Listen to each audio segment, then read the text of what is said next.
Welcome to Learning Bites, short bites of information you get to apply immediately. We're looking at finance as our topic, and I want to talk about something that quite often is so obvious, and yet a lot of people don't put enough time, effort, and attention onto it, and that is making a profit. Profit is a good thing in business. It is not a dirty word. It is not a bad thing to do. You want to be in business to make a profit. And yet many people are not clear on what profit they expect to make from their labor, from the material that they're buying, from the value that they're adding. And this fluctuates and varies between many industries. So quite often supermarkets will have a very low profit, anywhere between 3 and 7%, but they're moving such massive volumes that those lots of little bits add up to a lot of money. I often say to people that a very rule of thumb statement can be that if you need to make 40% profit in your business in order to have enough cash flow to grow your business. At 30% profit, you can still grow your business, but cash is always one of your big growing pains. And at 20%, oftentimes you're in what we call a paying hobby. You've bought yourself a job. Now, please do bear in mind that that varies across industries, but it's a very sweeping statement.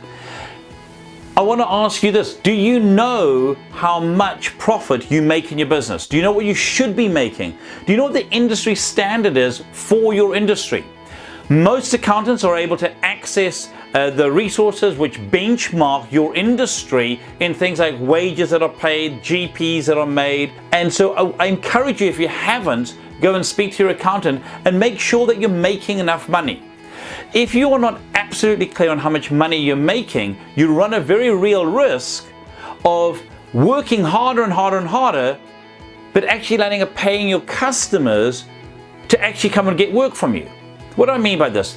One of the very first businesses I ever worked with asked me to come and work with him because they were working hard but just didn't have any cash. And when I asked him what his profit was and we broke it down, what we discovered is that on his bread and butter line, the sort of work that he did on an ongoing basis, he wasn't charging enough. And so what ended up happening is he was actually, in effect, giving the client far more value than the client was giving him cash. By increasing his profits and increasing how much he was charging the client to make that profit, he immediately turned his business around.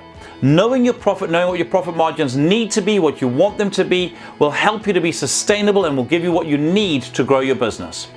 Do have a look at that, and here's to your success. If any of this resonated with you and you'd like some help with it, do feel free to get in touch. Drop me an email at mike@thinkright.co.nz or 0272 987 523 or our website www.thinkright.co.nz.